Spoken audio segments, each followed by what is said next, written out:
pagi anak-anak. Assalamualaikum warahmatullahi wabarakatuh.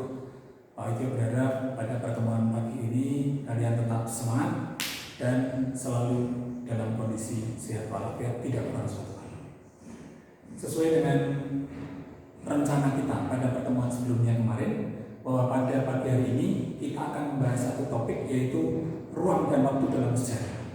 Namun sebelum kita masuk ke materi inti itu, Pak Iti ingin bawa kalian dulu ke materi pemula, yaitu manfaat dari sejarah. Anak-anak, ternyata sejarah itu adalah ilmu. Salah satu ciri ilmu adalah mempunyai manfaat. Nah, sejarah ini juga begitu. Karena sejarah itu ilmu, maka sejarah juga punya manfaat. Apa itu manfaat sejarah? Nah, itu yang akan kita bahas pada pagi hari. Yang jelas kalau kita cermati, di hampir semua jenjang pendidikan, dari TK, SD, SMP, SMA, SMK, bahkan sampai perguruan tinggi, yang namanya pelajaran sejarah ini selalu ada. Apa hikmah dibalik itu semua? Tidak lain, tidak bukan, karena sejarah merupakan salah satu pilar pembentuk karakter bangsa. Bangsa Amerika, bangsa Jepang, Perancis, itu adalah tokoh-tokoh karakter yang hebat di dunia ini. Perancis dengan Napoleonnya, Amerika dengan George Washington. Artinya bangsa-bangsa yang saya sebut tadi adalah bangsa-bangsa yang begitu menghargai sejarah bangsa. Dan sejarah bangsanya itulah yang kemudian dijadikan dasar sebagai pembentuk watak dan karakter bangsa itu sendiri. Maka Jepang menjadi bangsa yang kuat, Amerika kuat, Perancis pun juga kuat. Sekarang mari kita lihat. Indonesia sebagai bangsa yang besar ini punya sejarah yang sangat panjang. Oleh karena itu, pantaslah kalau sejarah ini kemudian terus dimasukkan dalam kurikulum sekolah, dalam rangka agar bangsa ini bisa menghargai sejarah bangsanya sendiri. Oke? Kita lihat manfaat sejarah di tayangan berikut ini.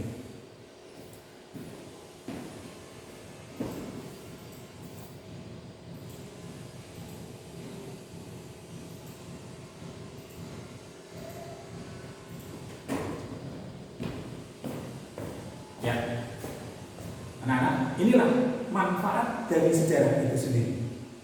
Yang pertama, ini sudah sering kalian pahami, walaupun ternyata inspirasi itu di dalam sejarah juga ada inspirasi itu. Yang pertama, sejarah itu ternyata bisa memberi inspirasi bagi orang-orang yang mempelajarinya, baik mempelajari tokohnya maupun peristiwa yang dilakukan oleh tokoh itu sendiri. Artinya dengan kita belajar dari tokoh tertentu, dari peristiwa tertentu, kita bisa mendapatkan nilai, di mana nilai itu bisa kita gunakan dalam kehidupan kita. Tentu saja nilai-nilai yang baik. Yang kedua, sejarah memberi pendidikan. Ingat, fungsi dari pendidikan itu secara prinsip adalah agar peserta didik bisa membedakan mana yang baik dan mana yang tidak baik. Yang tidak baik kita buang, kemudian yang baik yang kita gunakan. Ya, makanya sejarah juga bisa memberi pendidikan. Dari peristiwa sejarah, tokoh sejarah tidak semuanya baik. Ada yang buruk. Peristiwa sejarah tidak ada yang tidak baik semuanya, tapi ada juga peristiwa sejarah yang benar. Disitulah kita bisa memilih mana yang baik kita tiru, kita ambil nilainya, dan yang tidak baik kita tinggalkan. Yang ketiga, sejarah itu ternyata bersifat rekreatif. Artinya apa? Memberi kesenangan kepada kita, kepada semua orang yang mendatangi tempat sejarah, membaca buku-buku sejarah, membaca biografi. Orang akan di samping terinspirasi, di dalam jiwanya akan muncul rasa senang terhadap peristiwa itu, terhadap tokoh itu. Setelah senang, mereka tentu saja akan mengambil, memaknai peristiwa itu. Kemudian yang tadi kita aplikasikan dalam kehidupan kita sehari-hari dengan nilai yang hampir sama. Peristiwanya beda, tapi nilai yang kita ambil bisa sama. Berikutnya, sejarah ternyata memberikan kesadaran kepada kita tentang ruang dan waktu. Artinya, sejarah ini pasti terjadi di dalam ruang dan waktu yang berbeda. Makanya peristiwa sejarah disebut sebagai peristiwa yang unik. Artinya sebuah peristiwa sejarah tidak mungkin terjadi di dalam ruang dan waktu yang sama. Tidak ada sejarah yang berulang tidak. Kemiripan peristiwa ada, Tapi detail dari peristiwa itu tidak akan mungkin sama. Ya, nanti akan kita bahas lebih lanjut. Yang terakhir, sejarah ternyata memberi ketegasan nasional.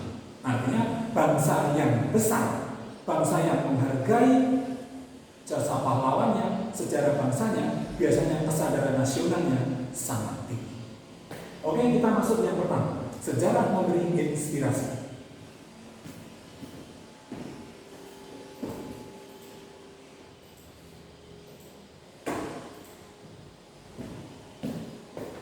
Oke, kalian tahu ini Candi Borobudur. Oke ya, semua paham, semua mengerti. Ini adalah sebuah bangunan monumental karya anak bangsa ini, generasi abad ke-5. Sebuah bangunan dari keluarga Silender. Renungkan anak-anak, abad 4 sampai abad 7. Tanpa bantuan alat-alat berat. Tidak ada crane untuk menaikkan benda berat ke tempat yang tinggi. Belum ada semen, belum ada pemecah batu, belum ada pemasak, penghalus batu benda. Semuanya dikerjakan dengan handmade, tapi mereka bisa membuat karya seperti ini. Dengan belajar dari Borobudur, itu ternyata bisa mendatangkan inspirasi untuk generasi yang akan datang. Karena apa? Borobudur ini ternyata bukan hanya sekedar seonggok batu, tapi Borobudur ini ternyata apa? Sebuah pesan moral dari manusia masa lampau kepada apa? Kita, generasi kita, bahwa generasi milenial termasuk kita ini.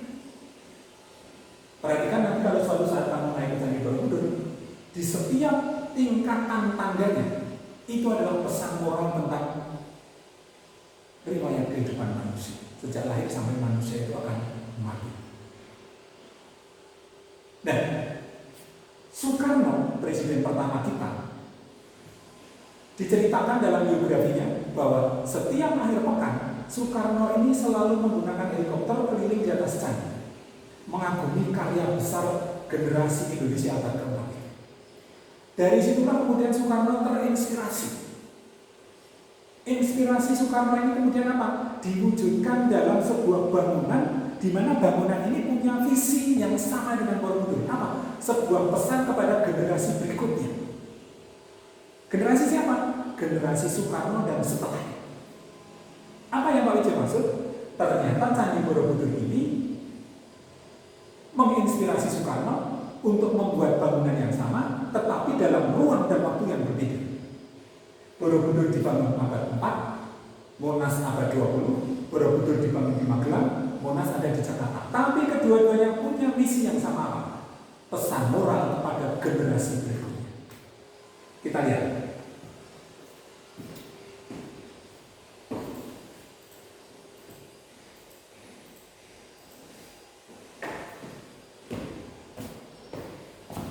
Monumen Nasional. Tentu kalian hampir semuanya pernah datang sini ya. Oke, bangunan ini sudah berusia sekitar ya puluhan tahun lah. Sekitar ini dibangun sekitar tahun 60-an ya, 50 60 ya. Sekarang tahun 2020. Berarti sudah lebih dari 20 tahun. Monumen Nasional ini visinya sama dengan Borobudur. Ini adalah sebuah pesan kepada generasi berikutnya. Bukan saja Indonesia, tapi apa? Seluruh dunia. Makanya Monas ini sejak pondasi, tubuh sampai atapnya itu sama dengan filosofi. Ini adalah sekalian tahu. Sama dengan Borobudur, setiap tingkatannya mengandung makna. Monas juga sama. Langsung kita ke atapnya.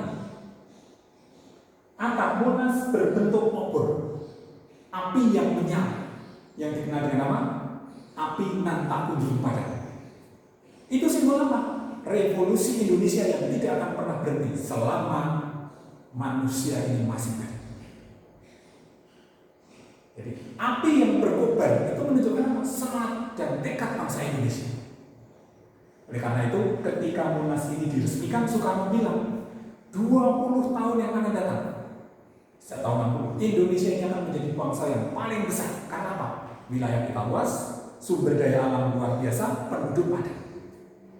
Andaikan cita-cita Soekarno itu konsisten dilaksanakan oleh penerus-penerusnya, maka tidak mustahil di abad 21 ini Indonesia bisa melebihi Amerika, bisa melebihi Perancis, bisa melebihi Jepang. Karena apa? Kita punya sumber daya dan daya dukung yang melebihi ketiga negara itu.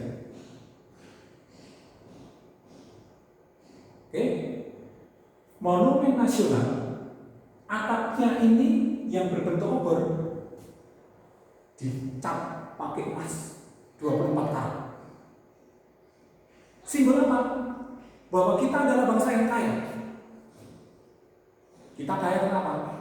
Dari Aceh sampai Papua, kita punya sumber daya. Dan emas ini merupakan mineral yang luar biasa yang dikelola oleh PT Freeport Indonesia Incorporated, sebuah perusahaan konsorsium Indonesia Amerika yang menghasilkan 14 ton emas. Oke, jadi dari sini Monas ini juga sebuah pesan moral dari generasi 60-an kepada apa? Generasi milenial kita, kepada dunia bahwa Indonesia bangsa yang hebat. Kaitannya dengan inspirasi tidak berhenti di sini. Ternyata Monas itu juga apa? Menginspirasi kepada generasi berikutnya.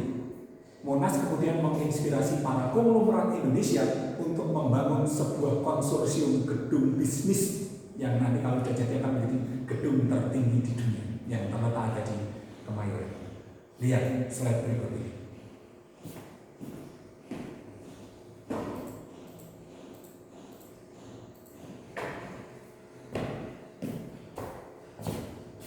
The Jakarta Tower.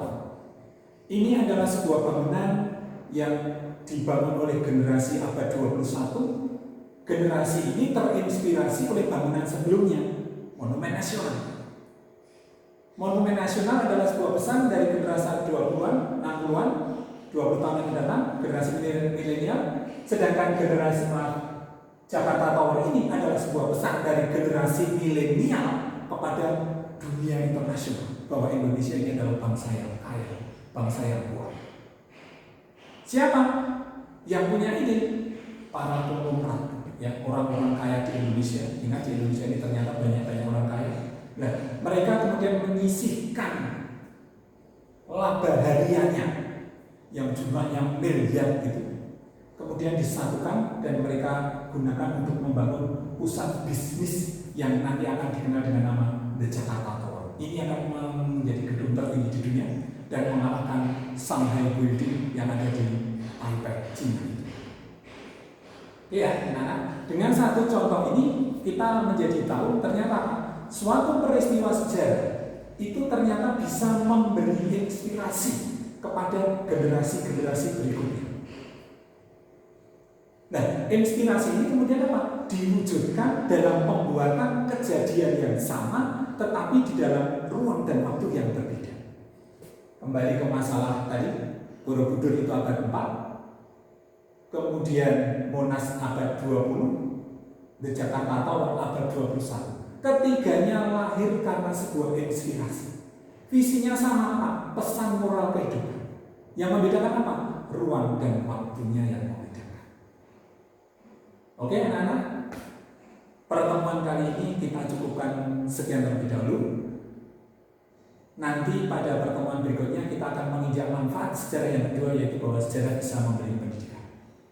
Oke, nanti kalian pahami, kalian bisa googling lewat internet untuk memperdalam materi tentang guna dan manfaat sejarah.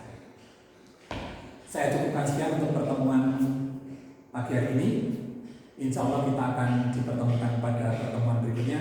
Pak Wijo selalu berharap dalam kondisi yang masih tanggap darurat ini, satu, kalian harus tetap ikuti protokol pemerintah, stay at home, oke? Selalu jaga kesehatan, tetap semangat ya, dan sehat selalu. Pak Wijo akhiri, billahi taufiq wal hidayah. Wassalamualaikum warahmatullahi wabarakatuh.